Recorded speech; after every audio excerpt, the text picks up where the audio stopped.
Muy buenas tardes tengan todas y todos ustedes.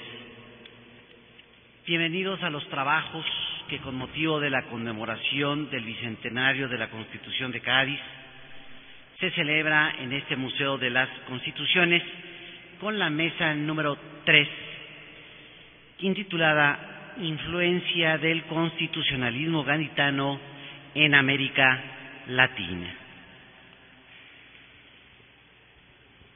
Con un orden vamos a ir presentando a nuestros ponentes el día de hoy, con el objeto de que procedan a dar su ponencia correspondiente, no sin antes hacer una breve reseña curricular que me he disculpado con todos y cada uno de aquí de los integrantes de la mesa, porque la verdad, mutilar todo su trabajo pues, no es fácil, pero por cuestiones de tiempo y nos interesa mucho escuchar sus ponencias, los vamos a reducir esta pequeña reseña curricular. Y empezaremos con el doctor Jorge Silvero Salgueiro. Él es abogado graduado en la Universidad Católica de Asunción, Paraguay. Realizó estudios de maestría y doctorado en Derecho Constitucional en la Facultad de Ciencias Jurídicas de la Universidad de Heidelberg, Alemania. Cuenta con publicaciones en revistas jurídicas especializadas de Alemania, España, México, Argentina, Perú, Panamá, Chile y Paraguay. Sus áreas de trabajo son teoría funcional en constitucionalismo contemporáneo, jurisdicción constitucional, comparación constitucional y derechos humanos. Demos la cordial bienvenida al doctor Jorge Silvero Salgueiro.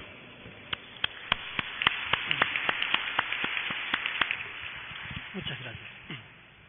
En primer lugar, quisiera agradecer la invitación a participar en este magno evento, a las instituciones que convocaron, a la UNAM, al Senado de la República y al Instituto Iberoamericano de Derecho Constitucional. Mis especiales agradecimientos al doctor José Narro, al doctor Carpizo, al doctor José María Serna y al doctor Daniel Barceló, quienes se encargaron de tan importante tarea. Es para mí un honor compartir esta mesa con tan distinguidos colegas. La Constitución de Cádiz nunca fue proclamada en Paraguay, nunca estuvo en vigencia. Con esta afirmación de una negación podría dar por terminada mi exposición. Sin embargo, mi desafío es empezar mi exposición a partir de dicho estado de cosas. Dado que el panel de esta tarde trata sobre las influencias de la Constitución de Cádiz, mi ponencia hace énfasis en esta materia. Como norma jurídica, se esperaría que una Constitución, como la de Cádiz, hubiera desarrollado sus efectos a partir de su vigencia. Al no haber ocurrido esto, se la podría considerar simplemente como letra muerta en el territorio que no rigió. Sin embargo, a mi entender, esta no vigencia no es suficiente para determinar su falta de influencia, pues antes de llegar a dicha conclusión, tendríamos que, primeramente, realizar un análisis exhaustivo de las posibilidades y modos de influenciar. La comprobación de la no vigencia antes bien suscita la cuestión si existirían otras formas de influenciar e incluso influencias sobre qué. Pero antes de adentrarnos al quid de esta cuestión, es conveniente explicar el contexto histórico de por qué no rigió la Constitución gaditana en Paraguay, y si ello significa que no hubo ninguna relación de Paraguay con Cádiz, o en su caso, conocer si se dio un rechazo expreso a dicha propuesta constitucional. La relación de Cádiz con Paraguay a partir de 1812 y prácticamente durante todo el siglo XIX es la del silencio. En los documentos paraguayos históricos que revisé, actas y resoluciones de congresos generales, decretos de la autoridad, reglamentos de gobierno y ley de administración política de la República, no se la menciona. Nunca nadie propuso su vigencia, ni tampoco nadie tuvo la oportunidad de rechazarla. Probablemente en el futuro vendrán genuinos historiadores a demostrar lo contrario a esta posición, mediante una revisión más exhaustiva de los documentos históricos, pero hasta que ello suceda, este es el estado de la cuestión. Esta falta de comunicación entre Cádiz y Paraguay y su consecuente silencio oficial se debe en parte a que Paraguay muy pronto declaró su independencia en 1811. Paraguay ya no era parte de España cuando se redactó la Constitución gaditana y tampoco ningún ciudadano paraguayo estuvo presente en Cádiz. Había representantes de Chile, Montevideo y Buenos Aires, pero no de Asunción. El último español peninsular con cargo y autoridad sobre Paraguay, el gobernador intendente Bernardo de Velasco, fue tomado preso en junio de 1811 por comandantes y oficiales paraguayos, y desde entonces todo el poder político estuvo concentrado en las manos de los paraguayos. España nunca envió ejércitos realistas para recuperar su antiguo dominio sobre el Paraguay.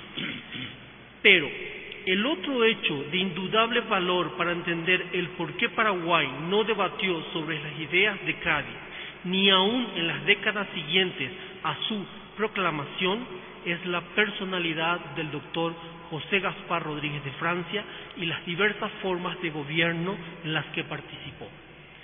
El doctor Francia fue uno de los próceres de la independencia paraguaya. Desde la primera revuelta militar, él asumió la conducción política.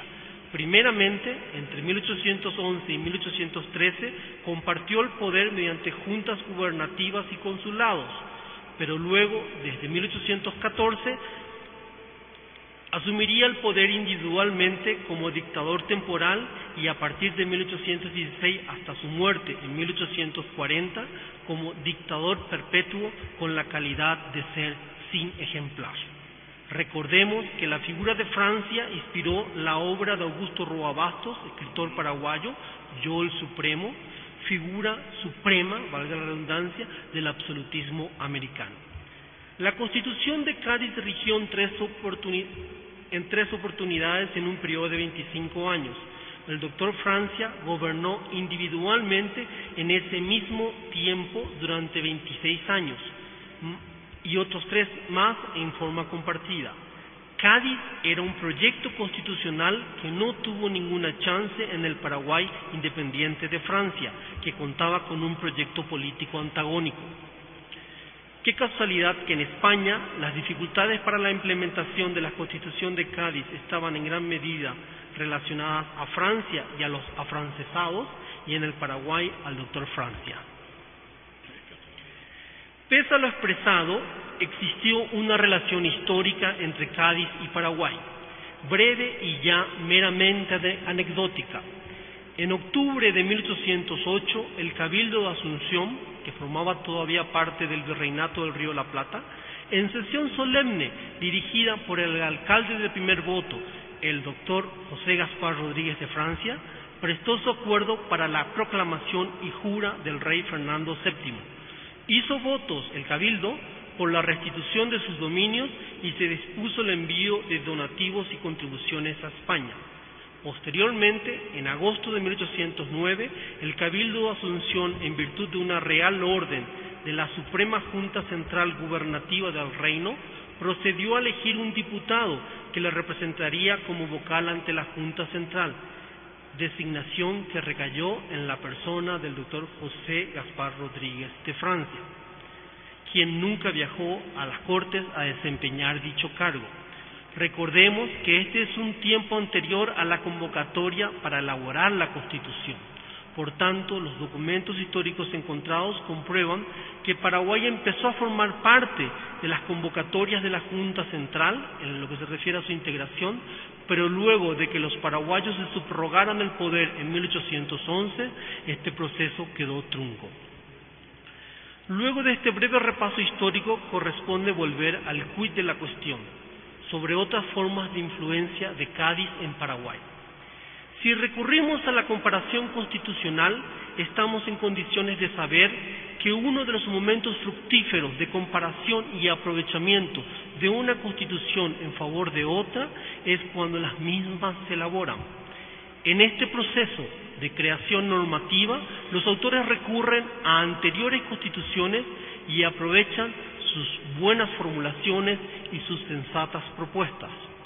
Concretamente, podríamos preguntar si la Constitución de Cádiz, si bien no rigió en Paraguay, pero al menos ha sido fuente normativa para las constituciones paraguayas que la sucedieron. La historia constitucional paraguaya no registra dicha posibilidad abierta y explícitamente. Sin embargo, algunos autores contemporáneos, como Jorge C. Alzasain, establecieron ciertos nexos entre la Declaración Paraguaya de la Independencia de 1842 y la Constitución Gaditana. Seal resalta la similitud entre el artículo 2 de la Constitución de Cádiz con los artículos 1 y 2 de la Declaración de Independencia de Paraguay. La Constitución de Cádiz dice: la nación española es libre e independiente y no es ni puede ser patrimonio de ninguna familia ni persona. La Declaración de Independencia de Paraguay dice: la República del Paraguay es para siempre, de hecho y de derecho, una nación libre e independiente de todo poder extraño. Nunca jamás será el patrimonio de una persona o de una familia. Similitud que salta con una simple lectura. También se podrán encontrar alguna otra similitud en el rol asignado al Consejo de Estado de Cádiz y el rol del Consejo de Estado de la Constitución Paraguaya de 1844. Por otro lado, Sagüez, nuestro colega argentino, detectó más de 30 cláusulas que fueron transportadas de la Constitución de Cádiz a la Constitución argentina de 1853-1860. Y si tomamos en cuenta que la Constitución paraguaya de 1870, que rigió casi 70 años, tiene como fuente directa a dicha Constitución argentina, podríamos decir, sin que sea un apresuramiento, que Cádiz estuvo vigente en Paraguay mediante esa transportación de normas. Lo cual no sería extraño, pues con la Constitución de 1870 se introducen en Paraguay las ideas liberales y se forja el Estado moderno, claramente diferenciado de la estructura colonial y del periodo independiente bajo el doctor Francia antes citado. Pero, sin restarle valor a esta forma de indagar el grado de influencia de Cádiz de forma histórica y precisando su carácter de fuerza normativa en materias específicas, a mí me interesa poner de resalto el valor actual de Cádiz a partir de su éxito. Desde mi punto de vista, lo que hizo famosa a la Constitución gaditana es el haber consagrado en tiempos de regímenes políticos absolutos un modelo constitucional de moderación del poder. Cádiz puso límites al poder, se animó y tuvo el valor de tratar al poder con ganas de atemperarlo. Por ello, su propuesta continúa vigente y sobre todo en nuestros estados iberoamericanos, donde todavía tenemos grandes desafíos en materia de construcción de un Estado de Derecho. La propuesta de Cádiz de erigirse en una constitución política para el buen gobierno y recta administración del Estado, como lo señala su propio preámbulo, sigue siendo un modelo a implementar. La Constitución consagra ideas liberales clásicas, un sistema de división de funciones y separación orgánica de poderes. De Cádiz emergen ciudadanos con derechos y representación política soberana. La Constitución de Cádiz es el ejemplo de un proceso político de racionalización del poder, donde, con argumentos y razones, se establecen instituciones con facultades limitadas, controles posibles, responsabilidad pública y relaciones en base a derechos. Cádiz debería todavía estar vigente en los actuales debates latinoamericanos de cómo controlar la exacerbación del poder y cómo enfrentar a los caudillos del siglo XXI que nos atan a nuestro pasado autoritario. Pero muchos podrán aducir en su contra que Cádiz ya influyó lo que pudo influenciar. Podrán también decir que Cádiz es historia, y aquellos más críticos incluso podrían decir que Cádiz en realidad fracasó como cada una de las veces que estuvo en vigencia. Pero aún así, si concedemos solo una partecita de estas críticas, podríamos tomar una gran enseñanza de Cádiz para el presente al hacer que su experiencia siga teniendo vigencia. El proceso de Cádiz nos demuestra que una gran constitución, un gran programa político de Estado y de gobierno no se termina con un documento bien redactado, producto del consenso político y legitimado por una amplia y plural participación. La labor más importante, luego de contar con una buena constitución escrita, es sostenerla políticamente. Cuando volvió Fernando VII, nadie sostuvo a la Constitución de Cádiz. Más allá de la verdad absoluta o relativa de esta afirmación, cuyo debate principal debería estar guiado por historiadores, a los constitucionalistas nos debería interesar entresacar los elementos analíticos de dichas probabilidades históricas. Uno de ellos es el de la sostenibilidad política de un proyecto democrático plasmado en una constitución escrita. Por ejemplo, ya que estamos en México, se acaba de realizar una de las reformas constitucionales más importantes. Se cuenta en México con un nuevo paradigma en materia de derechos humanos que es ejemplar. La pregunta técnica sería: ¿quién va a sostener esa apreciada reforma? ¿Cómo la van a difundir y operar? ¿Cómo logrará virtualidad jurídica? ¿Qué efectos desarrollará? A mi entender, la sostenibilidad política requiere de dos cosas: de desarrollo jurídico de dicha propuesta y de actitud democrática, tal como nos dijera en su discurso inaugural la autoridad española parlamentaria en el Senado de la Nación acá el día de ayer. Una constitución se sostiene políticamente cuando sus operadores jurídicos pasan a interpretarla sensatamente y en función a concretizar sus contenidos abstractos, por un lado, y por el otro, cuando los operadores políticos asumen actitudes democráticas y no solamente se prestan a simulaciones tendientes a cooptar el poder. Esta segunda parte de la tarea es tan importante como la primera de la elaboración de la buena constitución. La primera victoria no es el resultado final. Debemos leer con ojos críticos la experiencia de Cádiz y capitalizarla para el presente. Sin lugar a dudas, la influencia de Cádiz continúa en sus más variadas formas. Muchas gracias.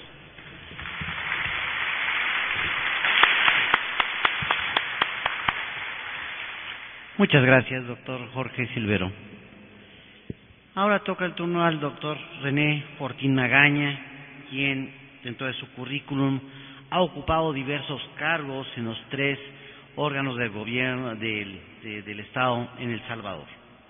Actualmente es director del Instituto de Investigación Jurídica de la Universidad Dr. José Matías Delgado, miembro de la Junta Directiva del Centro Cultural Salvadoreño Americano.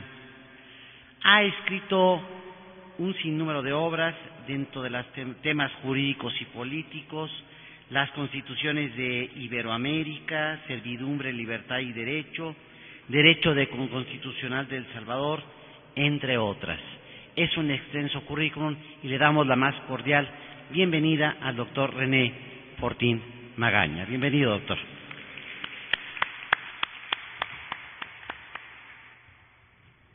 Muchas gracias, señor moderador, estimados colegas de mesa. No por protocolarias son menos sinceras mis palabras al decirles que me siento muy honrado al estar en este acto y al agradecer a los organizadores de este seminario el tema tan importante que estamos abordando. Muchas gracias y me siento muy honrado de estar aquí. Les ruego que disculpen un poco el tono de mi voz, pero hay 2 factores que conspiran en mi contra: la edad y el radical cambio de clima. Bueno, el tema dice influencia del constitucionalismo gaditano en América Latina. Y habremos de decir que en términos generales esa influencia es enorme e indiscutible, aún en los casos como en Paraguay, donde, como acabamos de escuchar, no tuvo una influencia directa. Lo mismo ocurrió en Venezuela, según escuchamos por el ilustrado representante de ese país hace algunos momentos.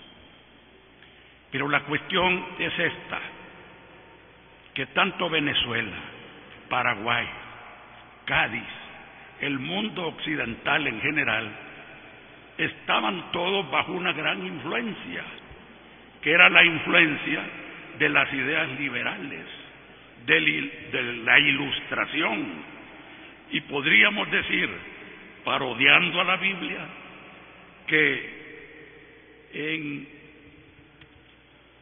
el espíritu de las aguas flotaba la Ilustración. Entonces, esta Ilustración influyó en numerosos actos y en diversos lugares. En Inglaterra le cortaron la cabeza al rey. En Francia le cortaron la cabeza al rey.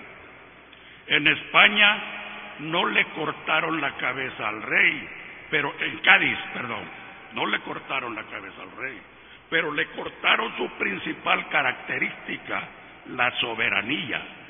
Y la soberanía del rey pasó a la nación.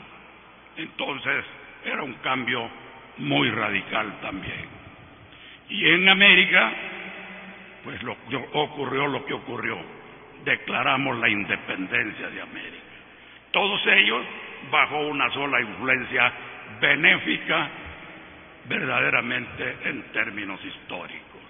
Es admirable cómo la historia va dando pasos. Pareciera que todo está como predeterminado o dirigido por un espíritu superior. También el absolutismo tuvo su significado y tuvo su razón de ser. Después del feudalismo era necesario consolidar el poder para suprimir aquel tipo de cosas. Y entonces, de entre los príncipes fue surgiendo uno que se convirtió en el príncipe superior, el absoluto, que naturalmente tuvo su doctrina que lo amparó también. Y ahí tenemos a Juan Bodino con los 6 libros de la República, y ahí tenemos a Maquiavelo con el Príncipe, que son precisamente los soportes doctrinarios del absolutismo. Hasta tenemos los ejemplos de ellos: Lorenzo de Médicis y Fernando el Católico, según se dice, los modelos en que ¿cómo se llama? El autor del Príncipe se inspiró. Bueno, pero claro, ese absolutismo fue llevado a tales extremos en que realmente le llegó su hora. Y entonces vienen las nuevas ideas liberales, en donde realmente, bajo el influjo sobre todo de Locke, de Rousseau, ya no digamos en términos democráticos, de Montesquieu para la división del poder, viene y se va a cumplir una nueva etapa. Y esta es precisamente la etapa que se cumple con estas manifestaciones históricas a lo largo de toda la historia del mundo occidental. Todos, pues, estamos influidos de esas grandes ideas, y se ve cómo la doctrina pesa para que se convierta en actos positivos como son los actos constitucionales. Bueno, ¿qué decir entonces ya concretamente de lo que ocurrió en Cádiz? Dice don Gregorio Marañón, no resisto a leer estas palabras porque dibujan muy bien el panorama de la época. Cádiz, al principio del siglo XIX, era de todas las ciudades de España la que por su cultura, su finura y su sentido universal tenía que sentir la honda responsabilidad de aquel viento que sopló sobre el mundo del siglo XVIII. Aquel viento generoso que era afán de saber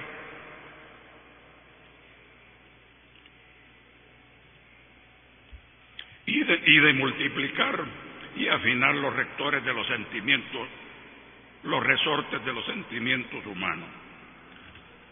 Este bendito azar dispuso que las Cortes tuvieran que celebrar en la única partícula de la península que, aunque sitiada largo tiempo por enemigos y agredida por bombardeos, gozaba de una vida normal y se regía por la hora exacta de su tiempo, es decir, en el Cádiz cosmopolita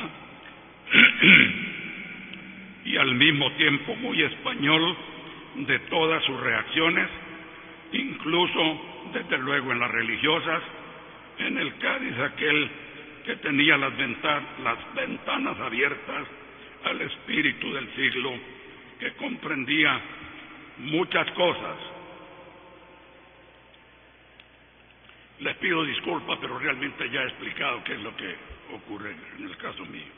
Muchos matices que rebasaban la mera política de liberales y serviles y cuyos símbolos fueron precisamente las Cortes. Al contrario de lo que pasó en otros países, como Venezuela y Paraguay, en mi país, El Salvador, formando parte de Centroamérica, la convocatoria fue recibida en 1810 con verdadero júbilo, y la Capitanía General de Guatemala se dispuso a elegir a los delegados con el siguiente resultado.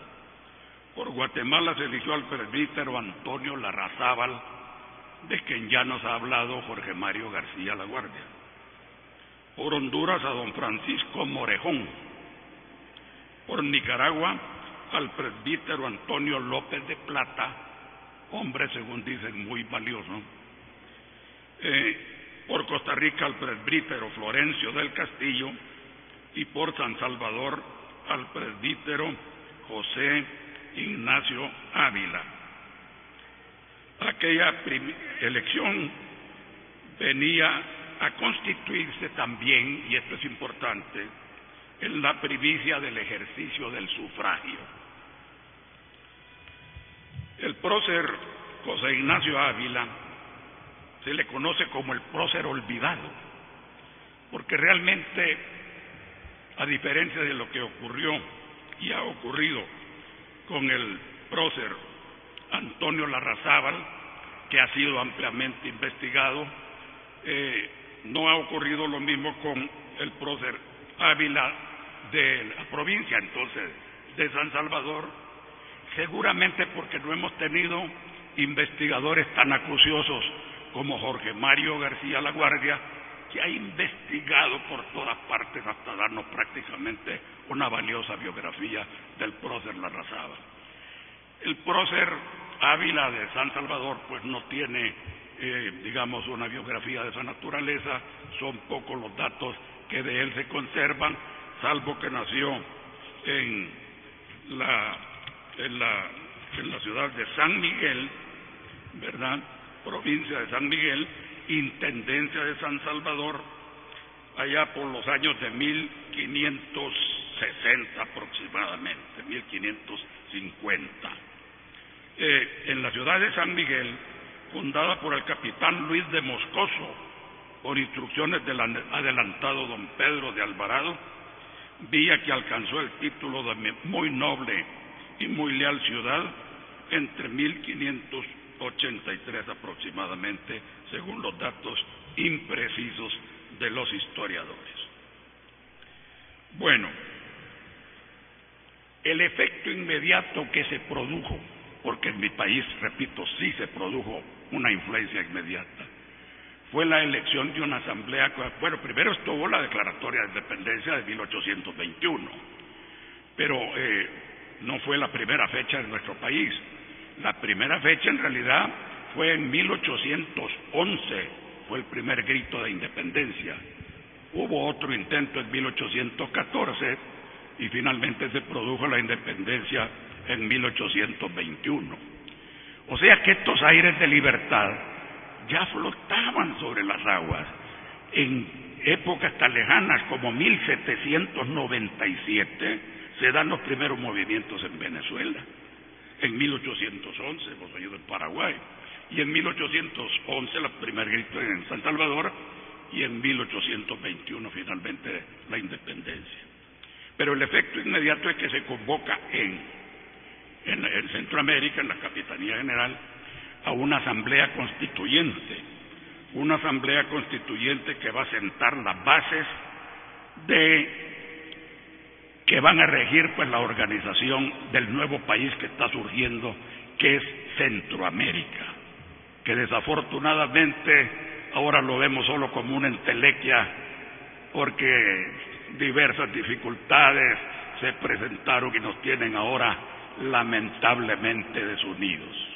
Cuando se produjo la independencia, nacieron inmediatamente dos movimientos antagónicos bien conocidos.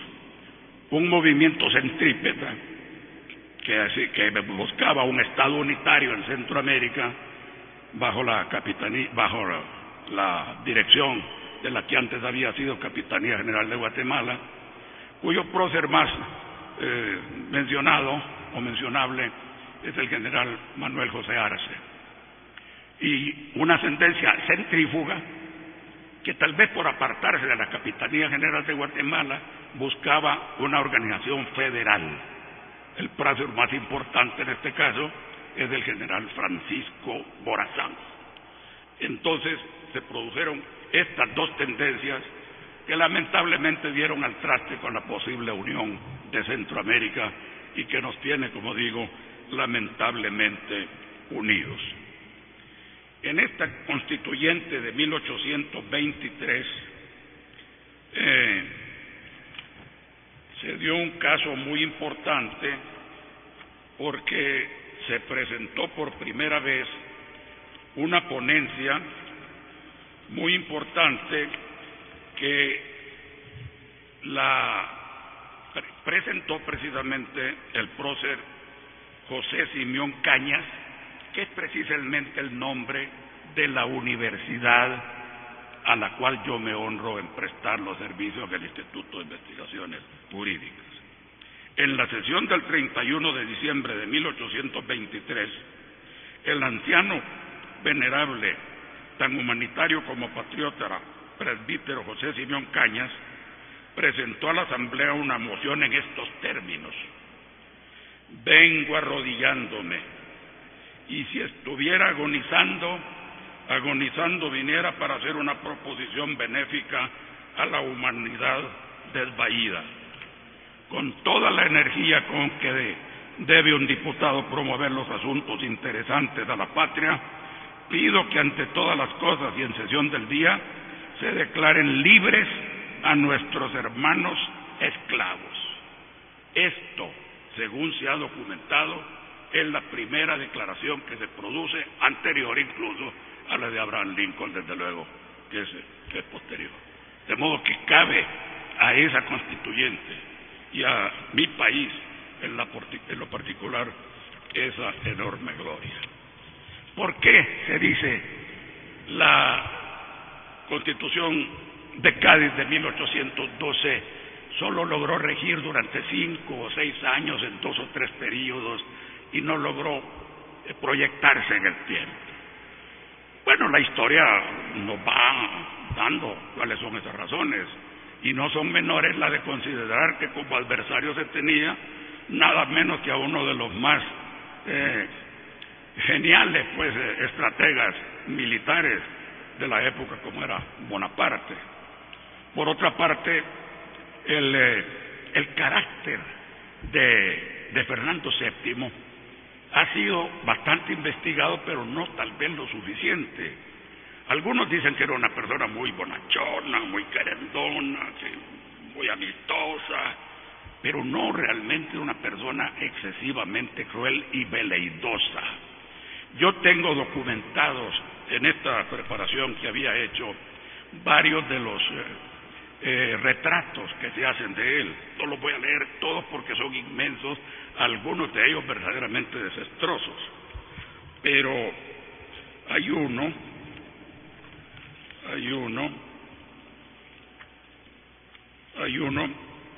que es el de Cánovas, que dice, comillas, nuestra historia, tan rica en reyes ineptos, no lo es de reyes tan perversos como Fernando VII. Tal vez, si actualmente analizaran esa personalidad, algunos rasgos psicóticos pudieran encontrar. Y hoy se habla mucho de esa doble personalidad, como le llaman, de que sube el ánimo y baja el ánimo. Se me olvida que esta palabra, pero tiene una bipolaridad. Porque cuando Fernando VII llora, sabe llorar. Cuando se levantó contra su padre, Carlos IV, en el motín de Aranjuez, y sucumbió y no prosperó, y le pide perdón a su padre en carta dirigida a su madre. Miren, esa carta es verdaderamente, ¿cómo podría calificarla? Si usa unos términos, me arrodillo ante los pies de usted y se los beso, ¿no? Bueno, cuando sabe ser cruel también. Cuando después del levantamiento de Rafael Riego se pone en vigencia la Constitución nuevamente de Cádiz de 1802 por 3 años, ¿verdad?, que es el trienio constitucional de la Constitución. Entonces el rey, acorralado, perdónenme la expresión, dice: vamos a defender la Constitución, y yo el primero. Se pasa de un extremo al otro, pero al mismo tiempo comienza a pedirles auxilio a los franceses para que le ayuden a derrocar nuevamente esa Constitución y volver al absolutismo. Y entonces el monarca francés manda pues el correspondiente contingente de soldados, creo que se llaman los Hijos de San Luis, logran el derrocamiento de Riego.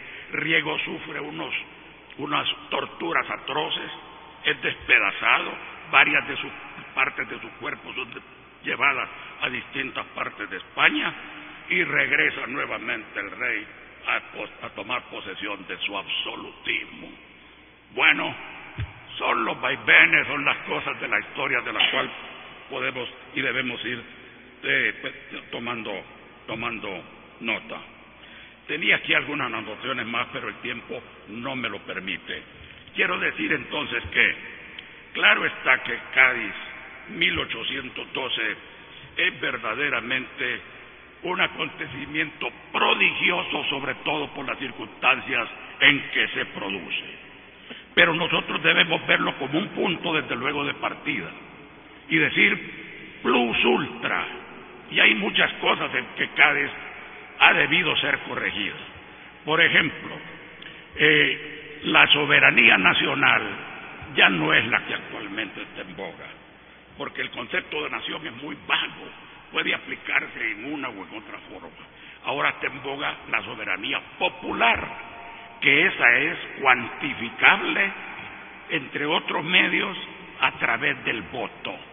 Y entonces son las mayorías cuantificadas las que logran, por lo menos teóricamente, imponerse, ¿verdad? Otro tema es el de los 3 poderes, que allá padece cabalmente la Constitución de Cádiz, pero es que es un tema que da para mucho, porque después han venido surgiendo otros poderes que se llaman poderes emergentes: el poder electoral, la Contraloría, el Ministerio Público, que van enriqueciendo la ocurrencia de nuevos poderes. Además, los poderes fácticos, sobre los cuales hay mucho que decir, que en determinados momentos son más poderosos que los poderes constituidos, y que no se ve ninguna razón para que no estén regulados como si lo están los poderes constituidos. Por lo consiguiente, vamos adelante, pero sigue siendo una piedra bendita realmente la Constitución de Cádiz de 1812, y apartándome un poco de la solemnidad de esta reunión, yo puedo gritar en este momento con toda propiedad: ¡viva la Pepa!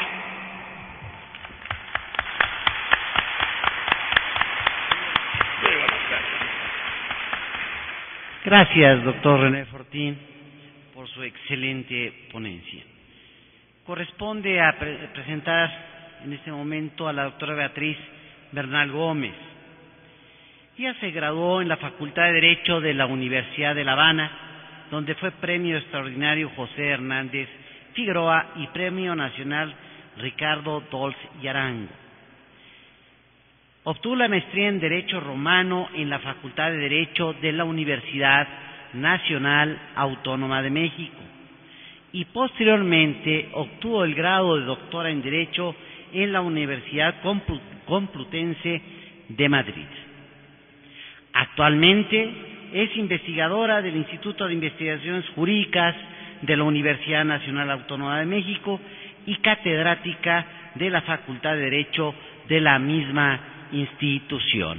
Bienvenida, doctora Bernal. Gracias.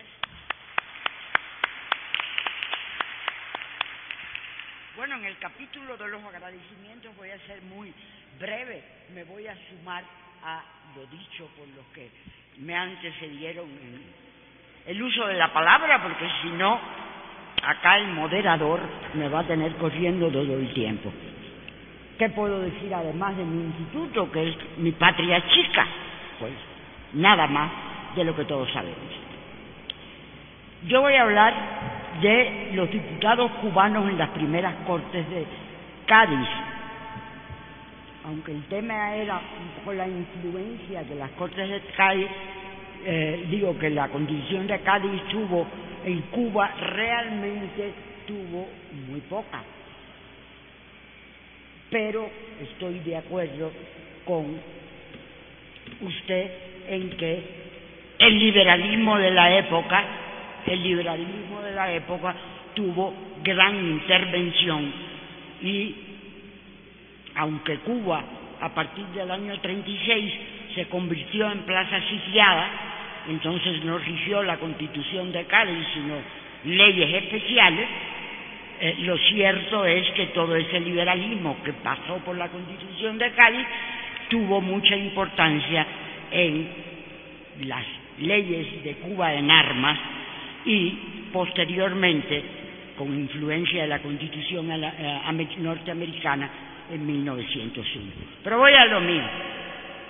Mucho se ha escrito sobre la intervención de los diputados americanos en las primeras Cortes de Cádiz, menos sobre la de los diputados cubanos que intervinieron en ella.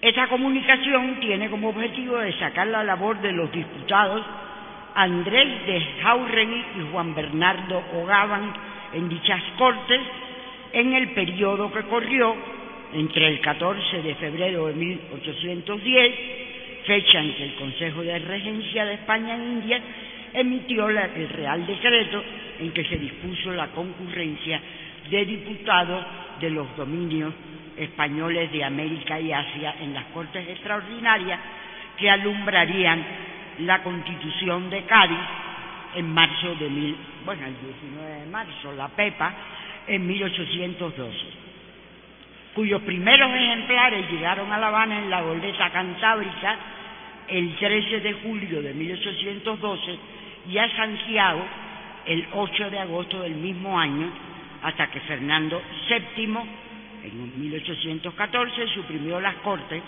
dando paso al absolutismo y vuelta al antiguo régimen.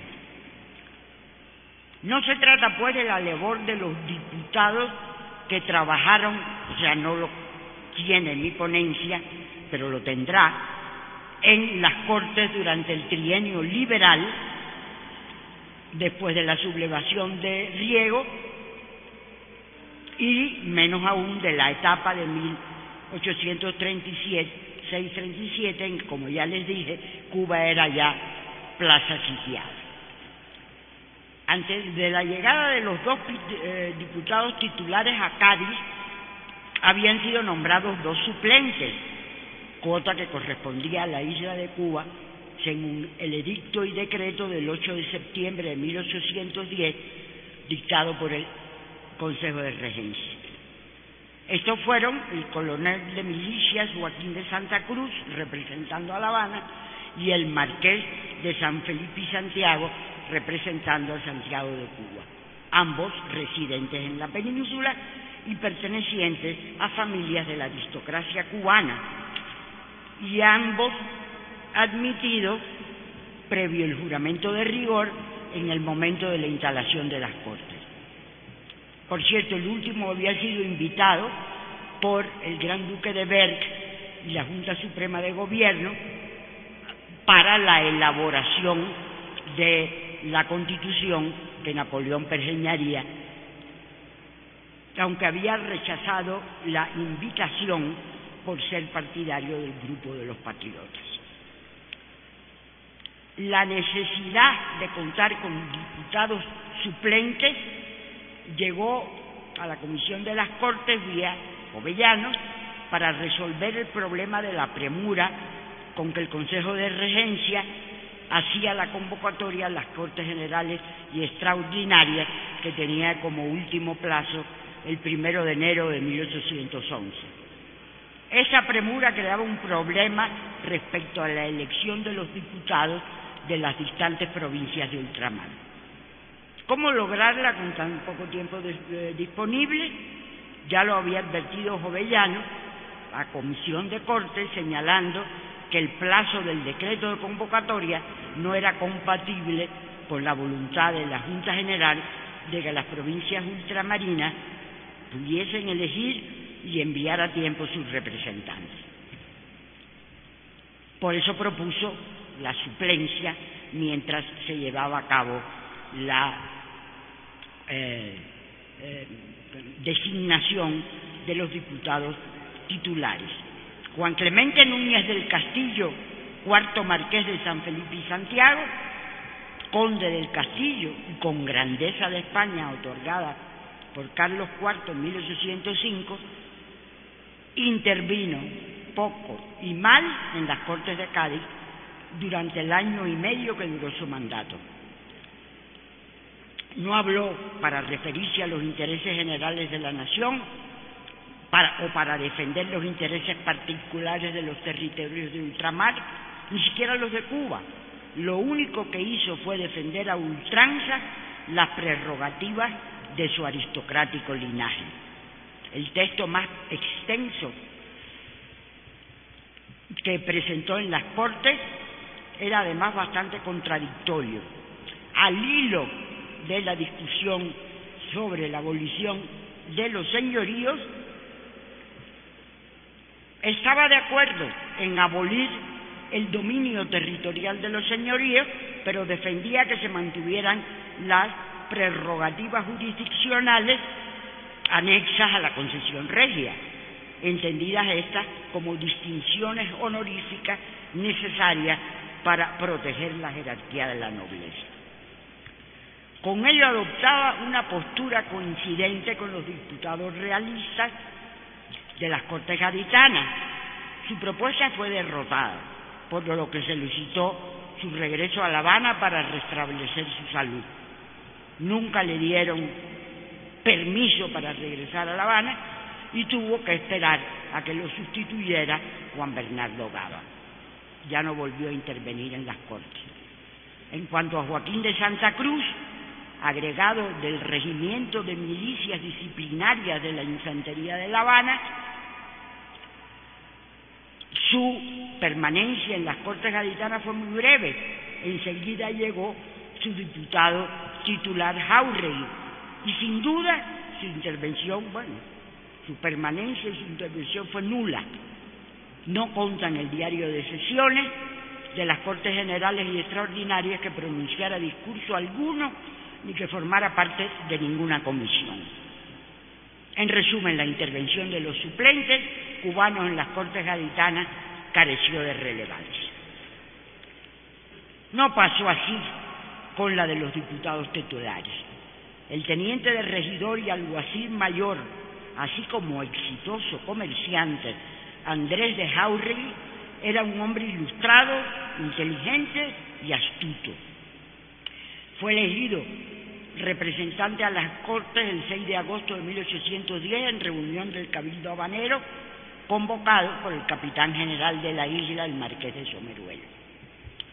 Jáuregui presentó juramento ante las Cortes el 27 de febrero de 1811 y realizó con gran dinamismo su función en ella hasta el fin de su mandato.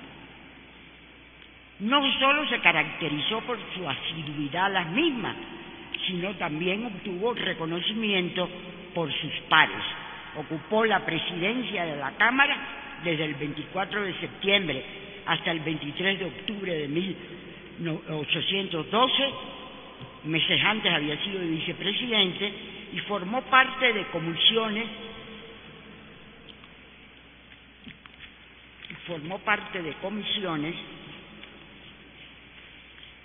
generales y especiales. Bueno, no le voy a contar cuáles fueron esas comisiones. La más importante de todas ellas fue la de la trata o tráfico de negros. También intervino en el debate sobre el proyecto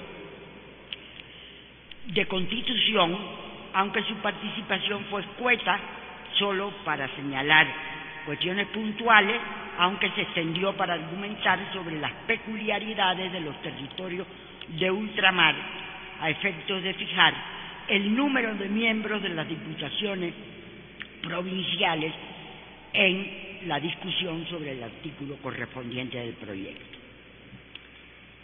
Además, no hay duda de que realizó una sostenida y firme defensa de los intereses americanos, especialmente de los cubanos y de la sacarocracia cubana.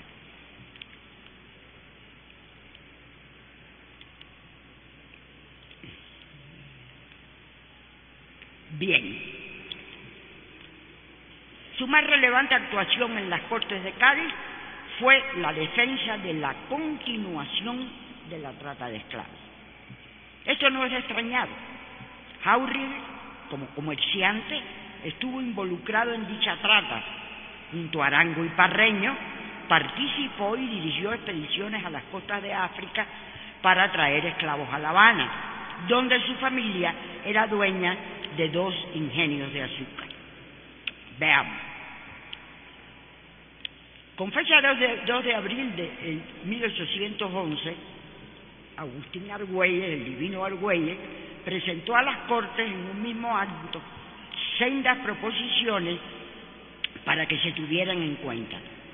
Una para declarar abolida la tortura, propuesta que no tuvo dificultad para ser aprobada por unanimidad, y otra para abolir el tráfico de esclavos africanos. El obetense opinaba que, independientemente de las reclamaciones de quienes tenían intereses en la introducción de esclavos de África en América, esperaba que el Congreso decretara abolido para siempre tan infame tráfico, y opinaba que desde el día en que se publique el decreto no pueden comprarse ni introducirse en ninguna de las posesiones que componen la monarquía en ambos hemisferios, bajo de ningún pretexto, esclavos de África, aun cuando se adquiriese directamente de alguna potencia de Europa o América.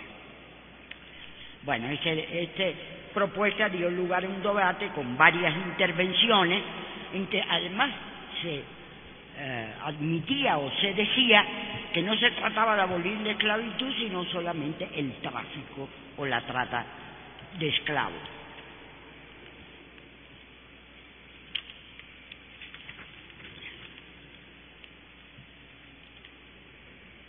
Por supuesto que Andrés de Jáuregui solicitó entonces a las Cortes y al rey una extrema prudencia en tratar este asunto.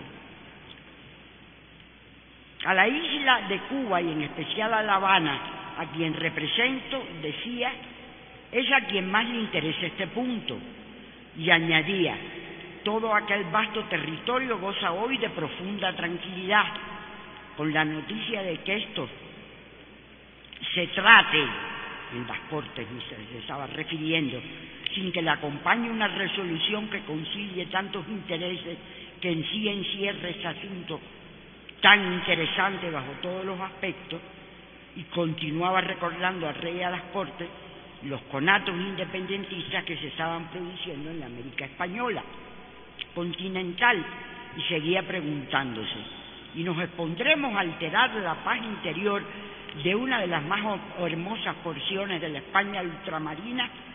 Y terminaba justificándose con astucia, lejos de mí, señor, el evitar que se trate esta cuestión. Cuando llegue el día, se reconocerá lo que me mueve hoy a hablar y cuáles son los sentimientos que abriga mi corazón. Pero no precipitemos las cosas.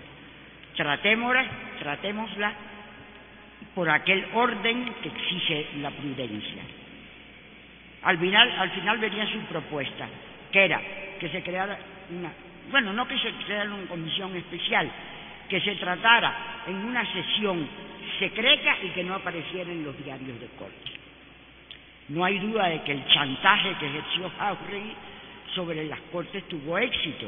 El Congreso acordó que tan delicado asunto pasara a una comisión especial que debía preparar un dictamen. La comisión nunca llegó a presentar el dictamen sobre el tema para lo que fue creada.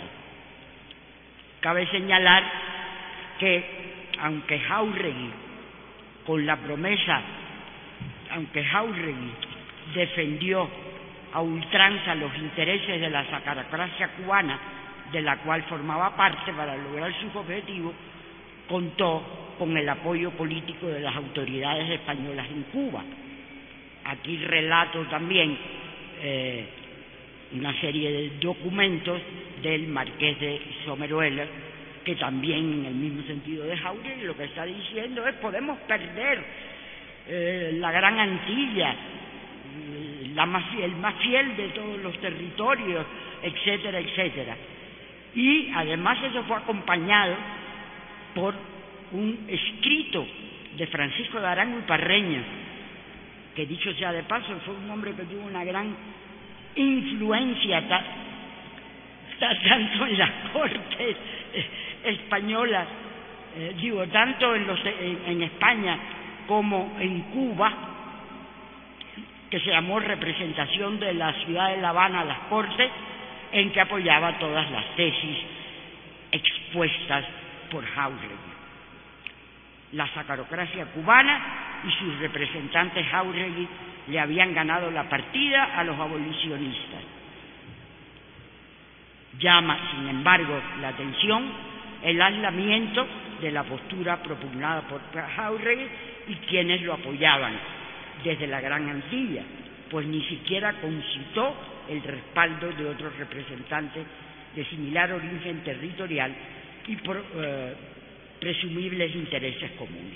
Luego cuento la intervención en las Cortes, que no voy a contar ahora, de Juan Bernardo Ogáván, otro ilustrado,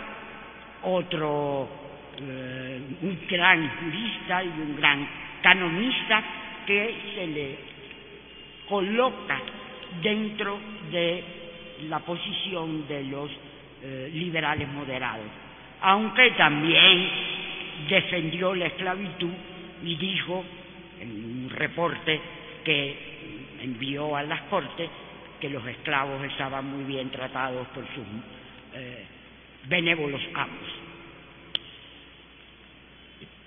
Por último, puesta a valorar la labor de los diputados cubanos en las Cortes que dieron a luz la Constitución, debo decir que ambos tuvieron una significativa intervención parlamentaria, ocupando altos cargos en el Congreso, y ambos defendieron, cada uno a su modo, los intereses cubanos en las mismas, más que nada de la sacarocracia cubana. Ambos eran ilustrados, ambos eran de la élite criolla, ambos pertenecían a la Sociedad Económica Habanera y ambos consideraban que la abolición de la trata de esclavos traería una crisis económica gravísima para la isla de Cuba.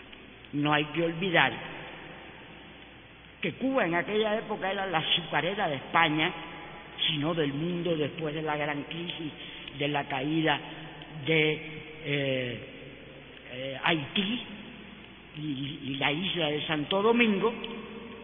Y como todos sabemos, el cultivo del azúcar se basaba entonces en la mano de obra esclava. Ya he acabado. No, es que me están corriendo. Gracias, doctora Beatriz Bernal Gómez. Ahora me voy a permitir presentar al doctor Julio César Ortiz Gutiérrez. Él es abogado de la Universidad Externado de Colombia, especialista en Derecho Administrativo de la misma universidad, especialista en Derecho Público Comparado del Instituto de Estudios Europeos de Turín, profesor invitado e investigador visitante en Derecho Constitucional del Instituto de Investigaciones Jurídicas de la Universidad Nacional Autónoma de México. Es investigador invitado por la Corte Constitucional Italiana, profesor ordinario de Derecho Constitucional colombiano en la Universidad Externado de Colombia. Sea usted bienvenido, doctor Ortiz. Bueno, muchas gracias. Quiero, igual que la mayor parte de nosotros que hemos venido del exterior, agradecer muy especialmente a el Instituto de Investigaciones Jurídicas, a este museo, a esta Casa de la Constitución, a la Universidad Nacional y al Senado Federal por habernos permitido participar en este extraordinario y notable encuentro, por la altísima calidad de los participantes. Tengo además el gusto personal de encontrarme con mis amigos de muchos años y de cubículo en la vieja Torre 2 de Humanidades que compartimos con Beatriz, con Jorge Mario, en fin, gracias a la generosidad de Jorge Carpizo y de el maestro Héctor Fixamudio, igualmente que con la generosidad personal y académica de Diego Valadez, a quien tuvimos la oportunidad de escuchar en su espléndida intervención esta mañana. En relación con el tema central de este encuentro, nosotros los colombianos, de alguna manera parecida a los venezolanos, tenemos que decir que la Constitución de Cádiz no jalona ni impulsa la voluntad y el cariño de nuestros investigadores ni de nuestros profesores. La disciplina del derecho constitucional colombiano casi absolutamente ignora la Constitución de Cádiz por varias razones que yo trato de elaborar. Nosotros surgimos al derecho constitucional contemporáneo, organizamos nuestro aparato, nuestra estructura del derecho constitucional antes que Cádiz. Desde luego, el acta de independencia del 20 de julio de 1810 en Santa Fe de Bogotá estuvo precedida por movimientos revolucionarios independentistas. Ciertamente el acta del 20 de julio señala que la estructura del gobierno que se va a constituir a partir de la junta que se reúne y del cabildo extraordinario patrocinado por el virrey sería la de una monarquía constitucional siempre que el rey Fernando VII viniera a gobernar entre nosotros. No sé si es una visión de sagacidad política o de fraude ideológico al modelo constitucional. Yo no creo que sea tanto, pero eso es lo que dice la mayoría de la historiografía constitucional y de las anécdotas del constitucionalismo granadino, que en la práctica ha resultado imposible. En 1810 sería una especie de viaje con todos los azares y las dificultades de la política, y no había posibilidad ninguna para que fuese así. De otra parte, precisamente la jornada de la independencia del 20 de julio es producto de un enfrentamiento entre los criollos y los comerciantes españoles, particularmente un español, los llamábamos chapetones,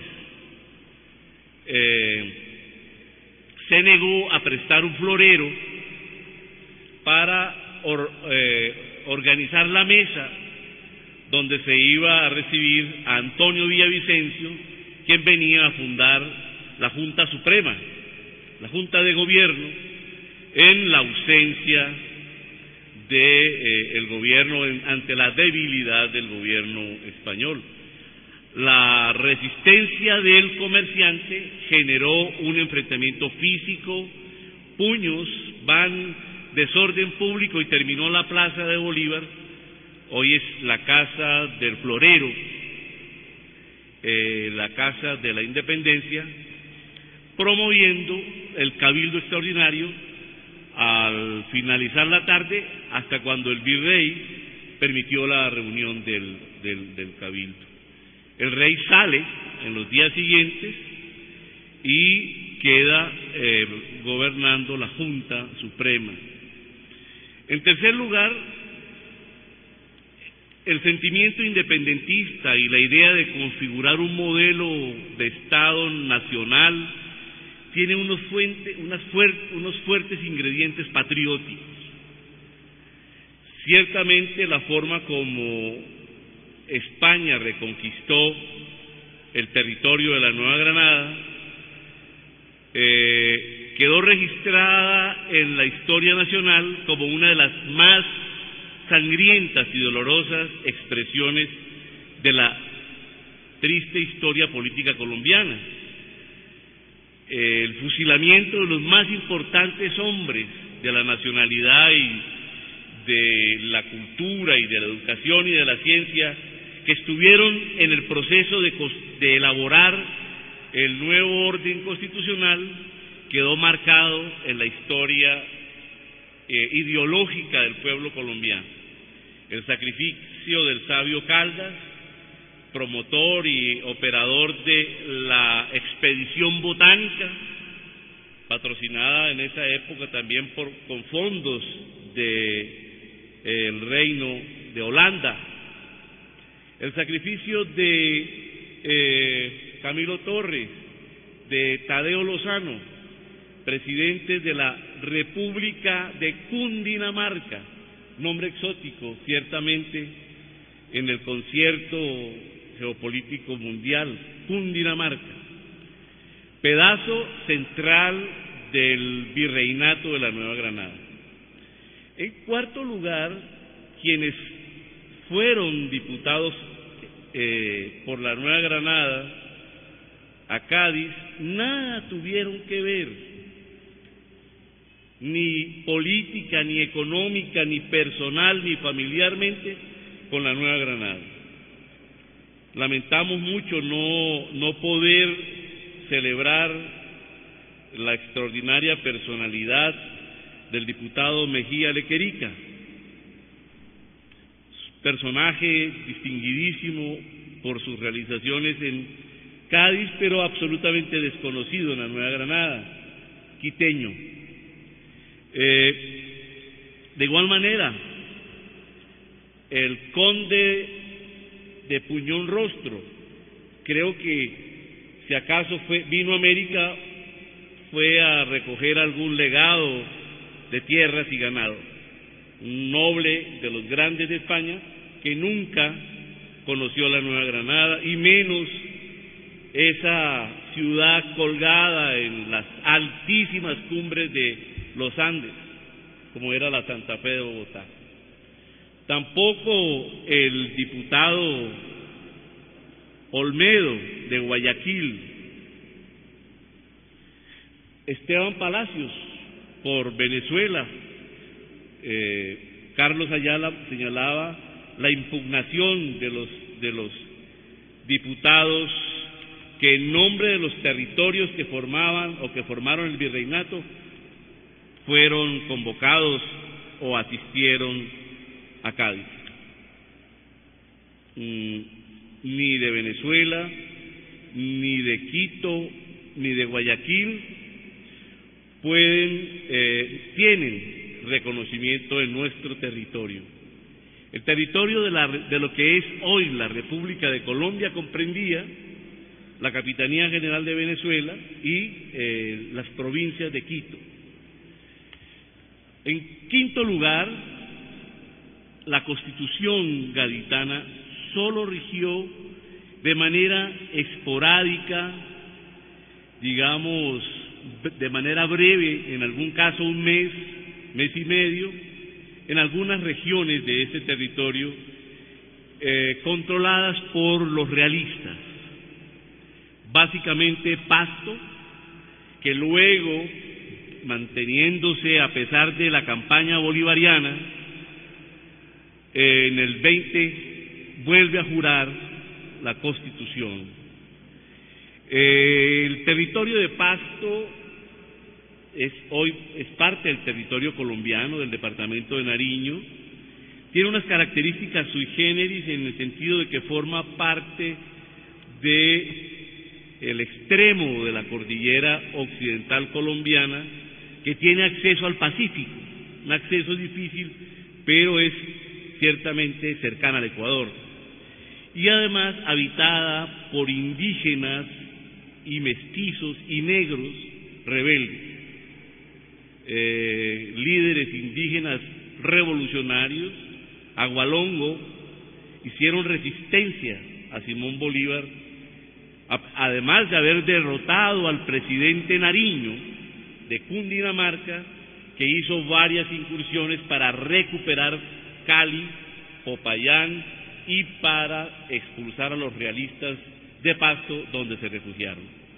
También rigió brevemente en el territorio de lo que hoy es el desierto de La Guajira, cuya capital es Riohacha, en la península colombiana que limita, en una situación que todavía no ha sido resuelta jurídicamente con Venezuela, y que sobre ella ejercía la provincia de Maracaibo control militar, y desde luego Maracaibo era realista. Colombia, en sexto lugar, Colombia entre 1808 y 1815 se organizó constitucionalmente o se federó constitucionalmente en unas figuras provinciales. Todas las provincias de la Nueva Granada que se encontraban cerca a Santa Fe comenzaron a dictar sus propias constituciones. Carlos Restrepo Piedrahíta ha rescatado como arqueólogo constitucional la mayor parte de los textos. Puedo mencionarles que tuvimos constitución en Mariquita. Mariquita es una población riquísima en Río Magdalena arriba, remontada una pequeña diferencia geográfica de altitud, se penetra a través de ese valle hacia Popayán y a Neiva, zonas riquísimas en vegas, en ríos y en producción agrícola. Mariquita, Neiva, Cartagena, Antioquia, Tunja, Cundinamarca se da 3 constituciones, una monárquica en el 11, otra republicana el 17 de abril del 12, además de la revisión constitucional también en el 12. Cartagena también juró Cádiz en un momento de su historia, también en el 20, pero son de esos juramentos forzados mientras se consolidaba la independencia. Nosotros logramos en el 7 de agosto de 1819 expulsar definitivamente a los más feroces militares que haya podido desplazar el reino, como Morillo, el general Morillo, el general Barreiro, y el sátrapa Sámano, que termina siendo designado virrey. Bolívar logra derrotar a Barreiro en Boyacá, en el puente de Boyacá, y comienza el proceso de consolidación de la independencia. En verdad, creo que la Constitución de Cádiz, en nuestro ambiente constitucional, puede haber significado, y ciertamente en la Constitución del 21, que luego sirvió también, fue utilizada en México para los trabajos constitucionales, se tuvo en cuenta esa Constitución, pero es un trabajo que, como les he dicho, la historiografía y la doctrina, y es más, la disciplina del derecho constitucional colombiano y venezolano, repudiamos por principio. Como quiera que es un rastro doloroso el rey Fernando VII y los distintos instrumentos que utilizó para tratar de mantener y consolidar el poder. Por último, quiero señalarles que en la universidad, en el Externado de Colombia, a raíz del bicentenario de la independencia, hicimos un gran esfuerzo editorial y hemos producido cerca de 10 trabajos de historia constitucional de las vicisitudes del virreinato, de la revolución de independencia y de la consolidación de los poderes en nuestros territorios de lo que era la Nueva Granada. Entonces no fue ningún granadino, no fue convocado. Es más, el 20 de julio se quiso convocar de 1810 la primera elección para las Cortes y el pueblo repudió esa convocatoria. Antonio Nariño fue elegido presidente, provocando una vocación centralista, y se enfrentó a la mayor parte de los jefes políticos que dirigían las provincias, y se formó en Colombia lo que denominamos la patria boba. Patria boba que se caracteriza por las frecuentes guerras civiles y enfrentamientos entre los modelos y los ejércitos de las distintas provincias que acabo de mencionar. La relectura de la patria boba puede significar replanteamientos acerca de nuestra relación con el discurso constitucional hispánico y con el liberalismo transitorio que vivió España en ese periodo. Pero repito, ciertamente no es nuestro territorio un ejemplo de aplicación y vigencia efectiva de la Constitución de Cádiz. Muchas gracias.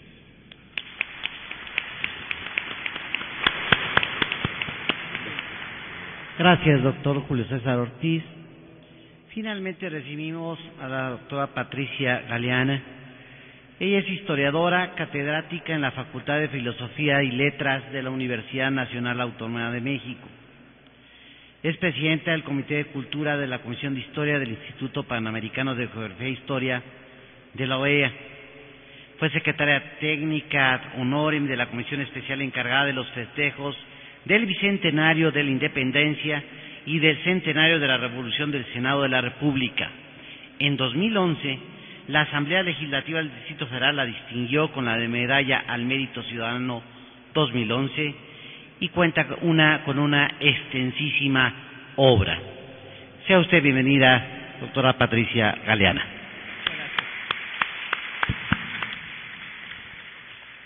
Muchísimas gracias. En primer lugar, también, igual que mis compañeros de mesa, quiero dar un agradecimiento a las instituciones que hicieron posible este magno evento y en particular a los amigos, colegas, organizadores, y por estar en este espléndido espacio de gran significación para nuestra historia constitucional. Mi texto, que voy a titular Impacto de la Constitución Política de la Monarquía Española en México, pretende demostrar que desde luego hubo un impacto indudable en el acontecer histórico de lo que es la nación mexicana, la Constitución Gaditana, y que fue además la primera que sí tuvo vigencia en este territorio. Es más, nuestra Plaza Mayor cambió su nombre a Plaza de la Constitución cuando se promulga en septiembre de 1812 la Constitución Gaditana en estas tierras. Sin embargo, creo que no tuvo la misma influencia en el constitucionalismo mexicano. Antes de mencionar los ejemplos concretos en los que tiene vigencia, tiene impacto y alguna influencia en el constitucionalismo, quisiera yo recordar un antecedente que me parece fundamental de mencionar si recordamos a la Constitución Gaditana, que es la Carta otorgada de Bayona. Un antecedente fundamental para entender este tránsito de la monarquía absoluta a una monarquía constitucional. Es la Carta de Bayona el primer golpe al antiguo régimen, y si bien tiene todavía unas cortes con estructura estamental, de todas maneras va a establecer ya principios importantes como la propia división de poderes, se suprimen las aduanas interiores, va a establecerse la inviolabilidad del domicilio, la libertad personal, los derechos del detenido y del preso, se prohíbe la tortura, la libertad de cultivo y de comercio, y para lo que se refiere a los americanos, se establece que no son colonias ni factorías.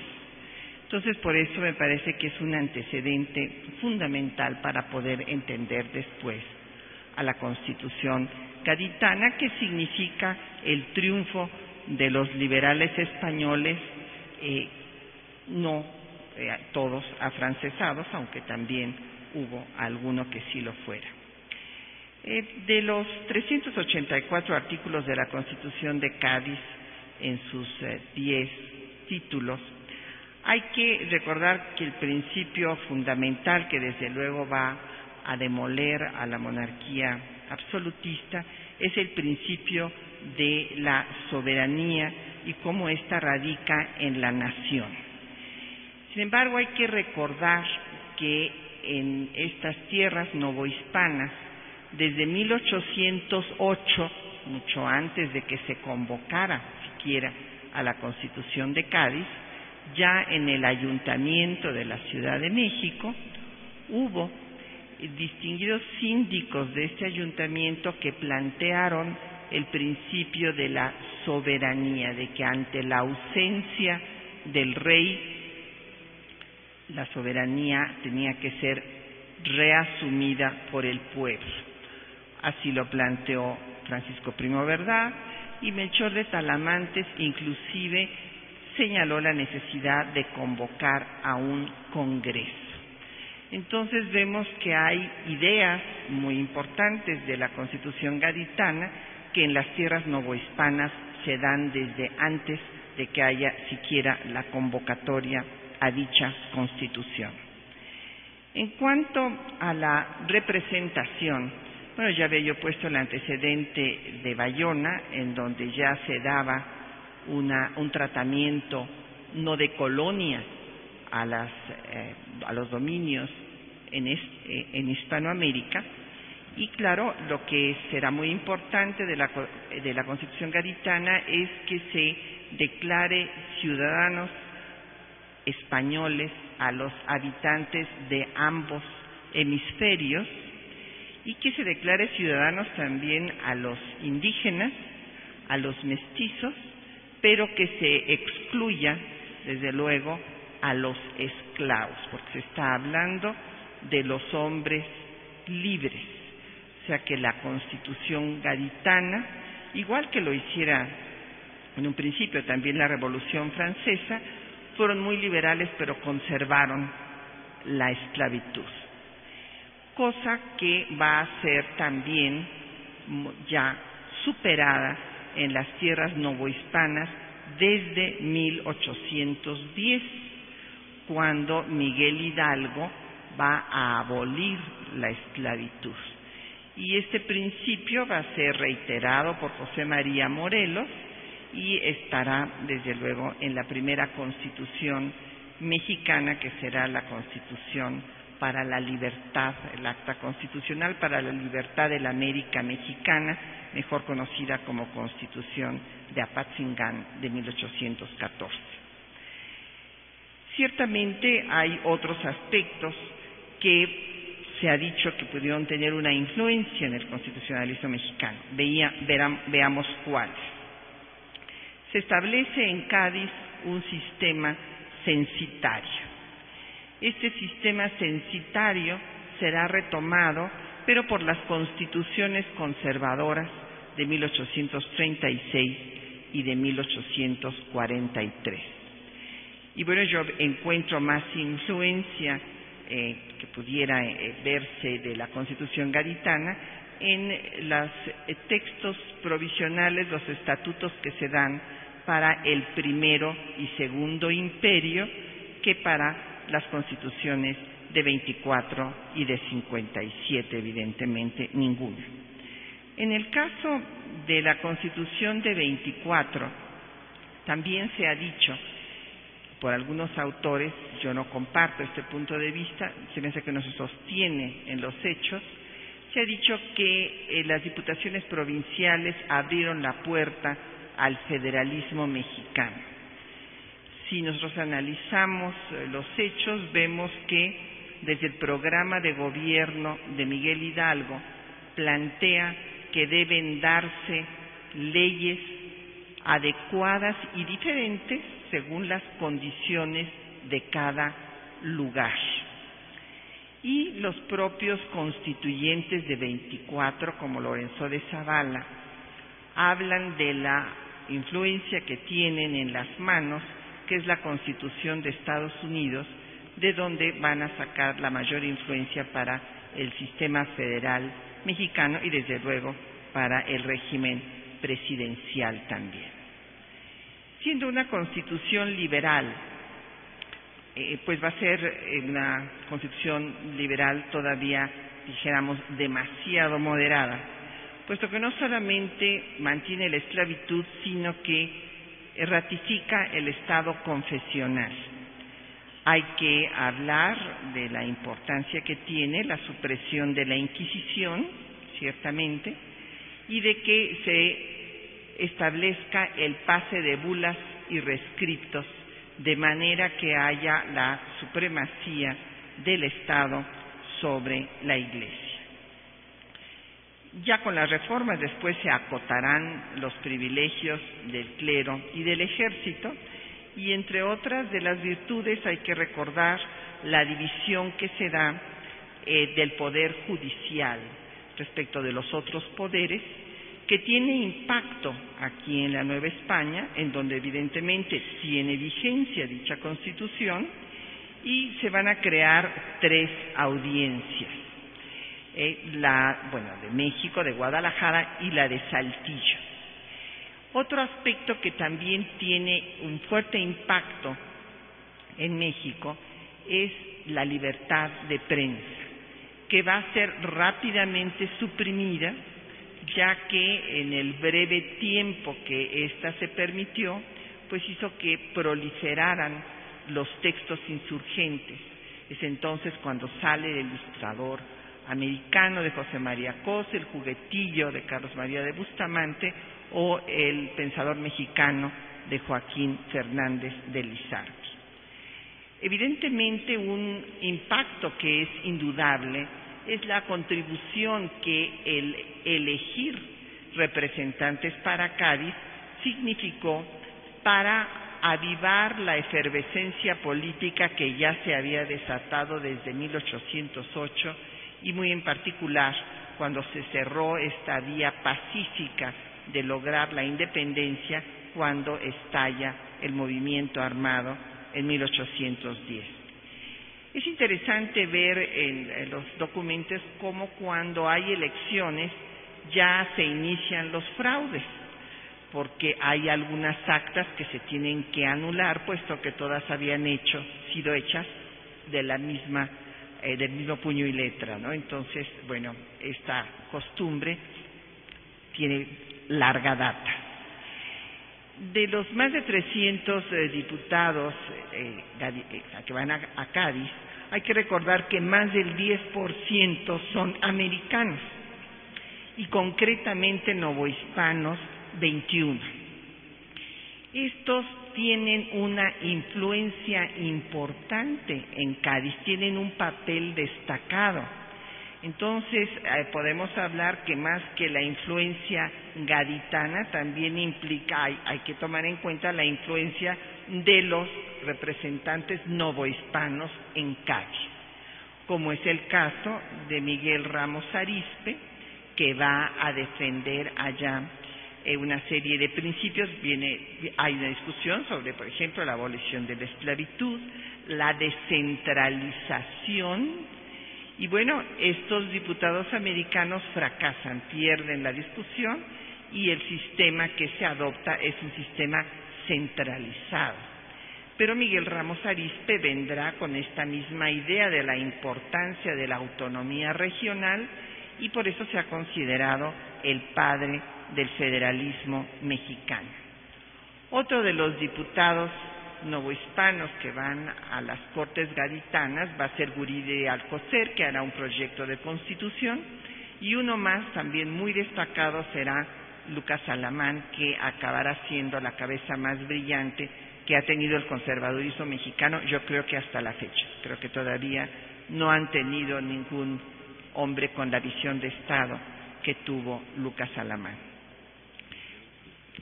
Ya me faltan 3 minutos, entonces voy a irme rapidísimo.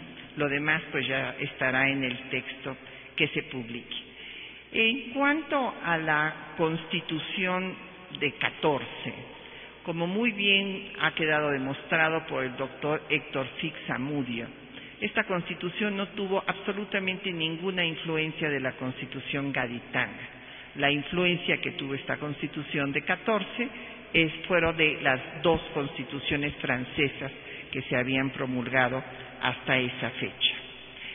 Finalmente, cabe recordar que hubo algunos otros actos importantes que daban gusto a los criollos, como el que ya hubiera libertad de comercio, de cultivo, que se acabaran los estancos, etcétera, que no se les pidiera tener sangre noble para ingresar a la milicia, etcétera, y a los indígenas que se suprimiera los tributos y que se les dotara de tierras que no deberían de vender. Y otro aspecto importante, se prohibió el paseo del pendón, este acto en el que se glorificaba a la conquista y a la colonia. Y bueno, desde luego Calleja señaló que ni aún esta Constitución había limitado a los bandidos, refiriéndose a los insurgentes. Finalmente, un impacto fundamental fue cuando se restableció la Constitución gaditana a partir del levantamiento de Riego en 1820, y entonces el inquisidor y la jerarquía eclesiástica decidió invitar a Fernando VII a gobernar en forma absoluta en México, y se planeó la contrarrevolución de la Profesa, de donde surgirá después el primer imperio mexicano.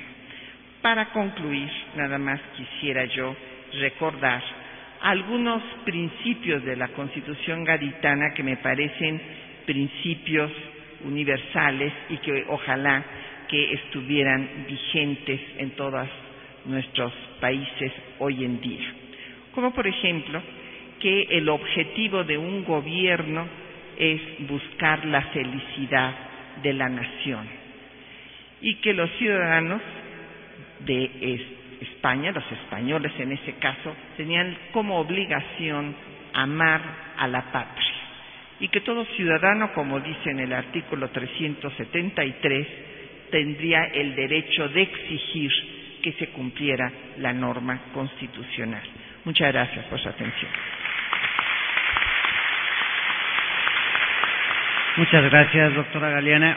Con esto damos por concluidos los trabajos de esta mesa 3. En breve será la mesa 4.